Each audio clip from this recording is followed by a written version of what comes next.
यह पद जो है सूरसागर नामक किताब से लिया गया है, जिसको सूरदास के द्वारा लिखा गया है। ठीक है ना। उनका जन्म की बात करें तो 1478 माना जाता है, अब मृत्यु 1583 माना जाता है। और इनके गुरु का नाम जो है ना महाप्रभु वल्लभाचार्य है। और ये जो सूरदास हैं उनको कृष्ण भगवान के बारे में पूरा पूरा लिखे हुए, कृष्ण भक्ति में लीन रहते हैं ये। ठीक ना। और ये बहुत ज्यादा बुक सब लिखे हुए हैं या कृति लिखे हुए हैं, जिनमें से कुछ फेमस है। पहला तो सूरसागर, जिसमें से ये लिया गया पद। ठीक ना। उसके बाद साहित्य लहरी की बात करें या राधा रस केली की बात करें या सुरसारावली की बात करें, तो ये इतना इसका कृति है। चलिए स्टार्ट करते हैं। यह सब पूरा वात्सल्य रस में लिखा गया, अर्थात क्या, माँ बेटे का जो प्यार रहता है उसको वात्सल्य रस बोला जाता है। पहला पद में क्या बोलते हैं कवि, जो है ना उसकी माँ यशोदा माँ जो है कृष्ण भगवान को उठाने जा रही है, सुबह हो गया है। ठीक ना। तो किस तरीके से उठा रही है यह देखते हैं पहला पद। वो कहती है कि जागिए ब्रजराज कुंवर कमल कुसुम फूले, कुमुद बिरिंदे संकुचित भई भृंग लता भूले। यशोमती मैया जो है ब्रजराज कुंवर कृष्ण भगवान को उठा रही है, जिसमें बोलता है कि उठ जाओ, देखो अब तो फूल भी खिल गए हैं, फूल से सुगंध आ रहे हैं, देखो चारों तरफ सवेरा हो गया है, और जितना भी मधुमक्खी है, जितना भी भौरे हैं, वो फूल पर आ गए हैं। आगे के लाइन से और समझ में आ जाएगा क्या। तमचुर खगरोर सुनहु बोलत बनराई, रामवती गौ खरीकनी में बछड़ा हित धराई।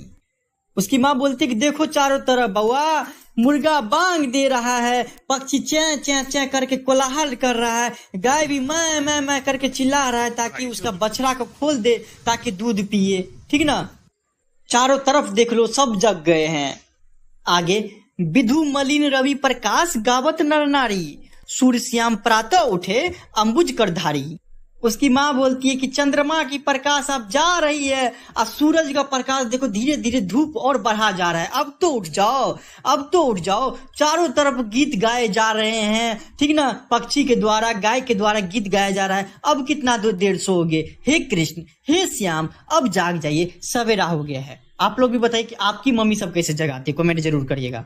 दूसरे पद में ना कृष्ण भगवान जो है अपने पिता की गोद में बैठ के खा रहा है। उस प्रेम के भाव को, वात्सल्य के भाव को ना कवि दर्शाया है। क्या क्या कहते हैं यहाँ पे कि जेवंत श्याम नंद की कन्या, कछु का खात कछु धरनी गिरावत, छवि निरखत नंद रानिया, बराबरी बेसन बहु भांतनी व्यंजन विविध अग्निया, दारत खात लेते अपने कर, रुचि मानत दधी दोनिया, मिश्री दूध माखन मिश्रित करी, मुख नावत छवि धनिया। अर्थात न कृष्ण भगवान अपने पिता अर्थात नंद की गोदी में बैठ के खाना खा रहा है।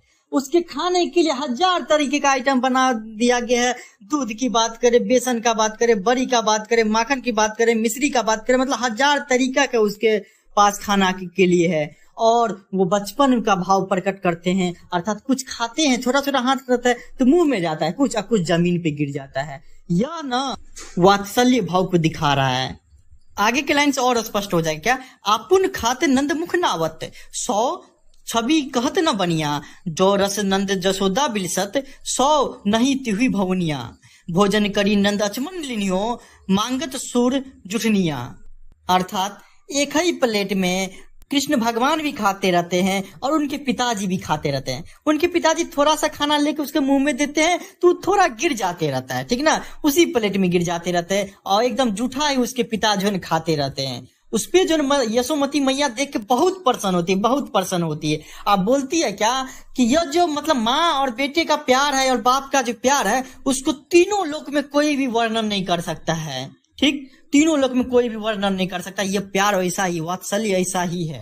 ठीक। और इसी के साथ क्या होता है, पूरा का पूरा जो है ना पद खत्म हो जाता है।